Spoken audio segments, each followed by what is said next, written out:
What's good, YouTube, man? It's your boy Trayvon, and I'm back From with another accidentally video. And today we watching the dumbest lottery winner of all time. Man, From accidentally throwing a let's see what this nigga won. Let's see how this nigga lost all his money, bro. £1 million lottery ticket in the bin to spending an entire $16 million prize in under 90 days.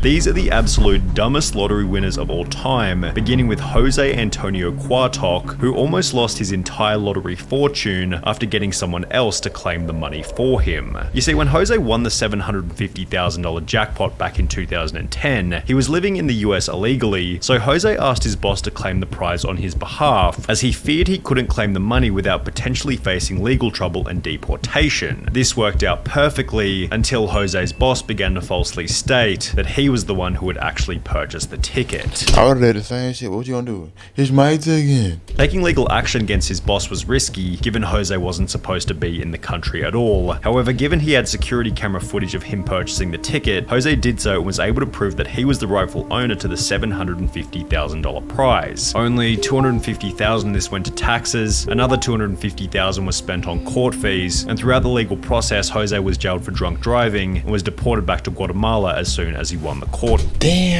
case. However, at least Jose Antonio Cuartoc got to keep some of his winnings, as Denise Rossi wasn't so that ain't shit. That nigga had to leave a whole country. Fuck the money. fortunate. When Denise won a jackpot of $1.3 million back in 1996, she'd been married to Thomas Rossi for over 25 years, yet their relationship was apparently lacking in transparency, as Denise didn't tell her husband about the win, and instead filed for divorce only 11 days after buying the lucky ticket. I was afraid to tell Thomas because I knew he would try to take the money away from me. I went to the Lottery Commission office and told them I was married but contemplating divorce. They told me to file before I got my first check, which I did. Denise was initially successful in hiding the money from her now ex-husband, as for a whole 2 years after their divorce, Thomas had no idea that Denise had ever won the lottery. However, in May 1999, a letter was sent to Thomas's home address, asking if Denise was interested in a lump sum buyout of her lottery winnings. This was the first Thomas knew about the lottery prize. He confirmed that Denise was a winner with the California lottery, and given they were still married at the time of the win, Thomas launched a lawsuit stating that he was entitled to half of the prize money.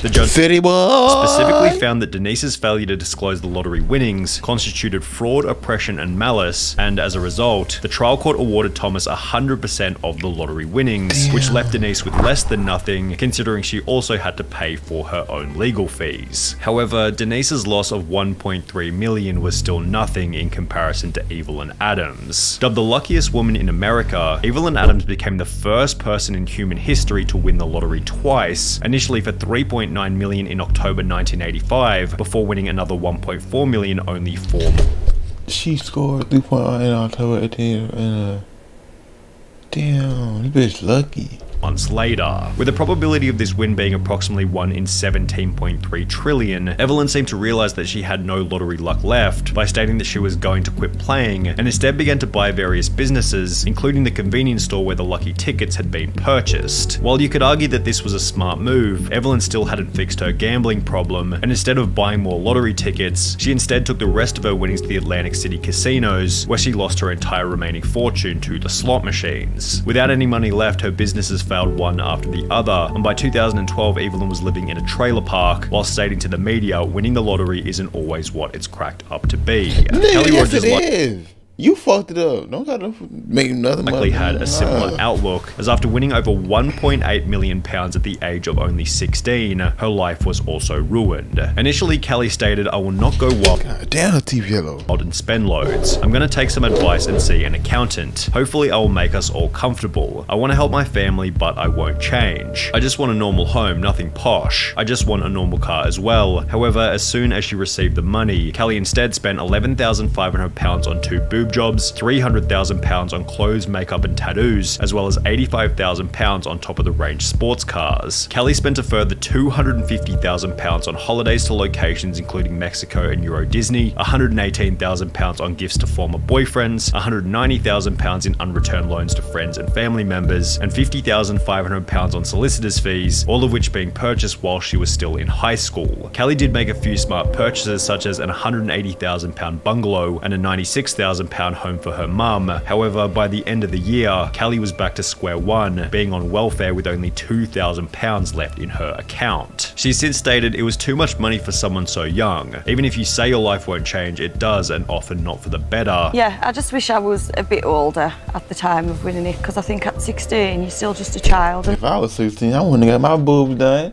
Overnight, you've just got to grow up and become an adult. Which is probably why she's now an advocate for raising the UK's legal gambling age from 16 to 18. Kelly Rogers certainly spent her money poorly. However, at least she had the chance to spend it, as 25-year-old Amanda Clayton from Detroit was no longer alive by the end of her spending spree. When Amanda won the $1 million jackpot back in 2011, it seemed as though her life had been changed overnight. However, her win quickly became controversial after the media learned that she was still collecting food stamps and benefit payments despite having won the lottery. Detroit woman is now the second lotto winner in the state to keep taking food stamps after hitting it big. And Amanda Clayton, who won $1 million and took home a $700,000 lump sum, the 24-year-old says even though she now owns 2 homes, she figured she was still allowed to use a bridge card. After being confronted about the behavior, Amanda had the following to say. I thought that they would cut me off, but since they didn't, I thought maybe it was okay because I'm not working. And shortly thereafter,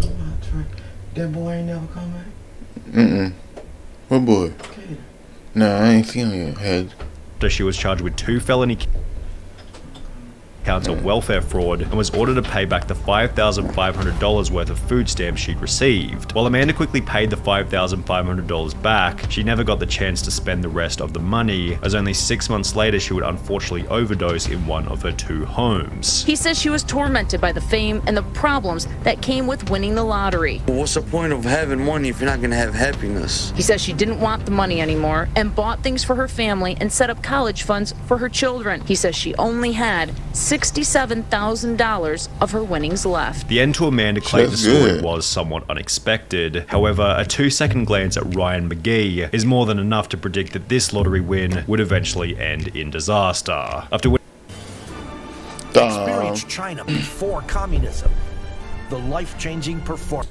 winning £6.4 million back in 2008 at the age of 27, Ryan was placed on the Sunday Times Top 100 Rich list for young people. He purchased a luxury mansion in his home country of Ireland, which featured 5 bedrooms, an indoor swimming pool, a full champagne bar, and a 2-car garage where he kept his brand new Ferrari 458 Italia. However, as you might expect, this is where things began to go terribly. Only 3 years after buying the Ferrari, Ryan slipped off the road, crashing the car into a field, mainly because he was driving in the snow. Locals were amazed Ryan was driving the Ferrari in that weather, especially when he had a more suitable Range Rover he could use. The Ferrari was not understood to be running on winter tyres, which, while costing around £4,400, hugely boost grip and handling in icy conditions. Ryan's property development business then dissolved, which was accompanied by a divorce from his wife and the sale of his luxury home. Then, 2 years later, Ryan McGee was pulled over driving an uninsured Ford Focus without a license. However, the most interesting part is that he had to claim legal aid, which is a service for those who are unable to afford a lawyer. Now, Ryan McGee was a complete idiot with his money. However, he still looks like Albert Einstein when compared to Martin Todt. When Martin and his wife Kay won £3 million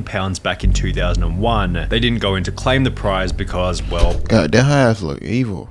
My eyes look sexy though at the same time. They had no idea that they were winners. They'd purchased a ticket in passing, completely forgotten about it, and would only come to realize that they were the winners after hearing about the unclaimed prize over 6 months later. The main problem was that at some point, the ticket had been misplaced or thrown out completely. Despite frantically searching, the pair couldn't find their ticket, but were sure they had won because the jackpot numbers matched the ones they used every week. Computer records in their local Londis proved Kay really had purchased the ticket, and the thrilled pair rushed to tell lottery organizer Camelot to claim their prize. But they fell victim to a little known rule, stating lost tickets must be reported within 30 days. After 45 days of deliberation, Camelot told the devastated couple that they would not be collecting the jackpot, and as a result, the couple's marriage eventually came to an end. We'd only known each other for 2 years, and the lottery ordeal quickly highlighted our differences. All we did was bicker. Sadly, both of us agreed we should split, and Kay moved out. Martin seems to have convinced himself that losing the ticket ended up being a good thing, having stated, "For a long time I lost sight of who I was and what I believed in, but I can honestly say I'm glad I didn't get the $3 million now. There is no guarantee it would have brought me happiness, and if there's anyone else who would have agreed with this statement, it definitely would have been the most miserable lottery winner of all time, William Post." William Post, that's Post Malone, that is. When William won a $16.2 million jackpot back in 1988, he had just $2.46 in his bank account and was able to purchase the lucky ticket by selling a ring for $40 to a local pawn shop. This, in conjunction with the time he'd spent in jail for porn shop, cashing invalid checks, highlighted William Post's awful money management skills and acted as foreshadowing for how poorly his lottery win was eventually going to be spent. Only 84 days after receiving the $16.2 million, William Post had spent the entire fortune on a pawn shop, not porn. A boat, a lease for a restaurant in Florida, a used car lot, as well as a private jet. However, even after all of the money had been spent, Post took on a further $500,000 loan to purchase a mansion in Oil City, Pennsylvania. The problem was that William hadn't actually purchased the original ticket himself and had rather given the money to his girlfriend who had bought the winning ticket for him.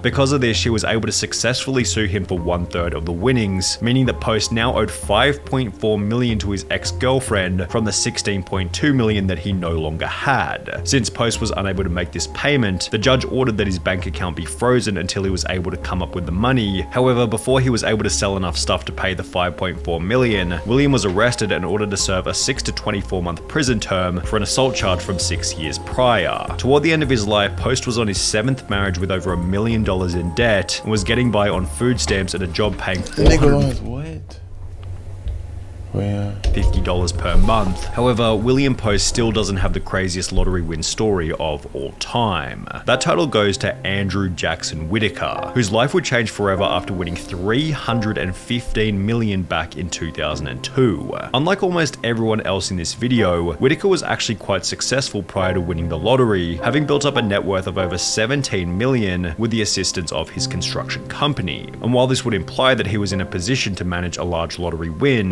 this isn't what would happen. Whitaker instantly donated 10% of the winnings to churches, Christian groups, and spent a further $14 million establishing the Jack Whitaker Foundation, which provided free food and clothing for low-income families in West Virginia. Obviously, you're doing God's work with all this money. Yes, I am.